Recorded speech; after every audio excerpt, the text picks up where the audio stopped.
brenda një periudhe të shkurtër brenda 24 orëve, 2 ngjarje të lidhura me përdorimin e armëve të zjarrit kanë ndodhur në Tiranë, duke lënë të plagosur 2 persona të ndryshëm. Të 2 rastet, megjithëse kanë ndodhur në kushte dhe rrethana të ndryshme, janë hetuar nga autoritetet që po përpiqen të zbardhin detajet e ngjarjeve dhe të hetojnë me kujdes shkaqjet që çuan në plagosje.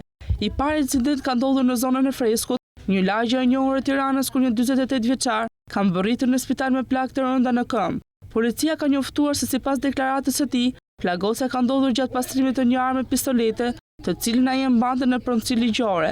Sipas tij, ngjarja ka ndodhur aksidentale dhe nuk ka pasur qëllim të keq. Megjithatë, autoritetet janë duke hetuar me kujdes për ta konfirmuar rrethanat e plota të incidentit, duke u fokusuar tek mënyra si ndodhi aksidenti dhe nëse ishin marrë të gjitha masat e sigurisë për përdorimin e armës.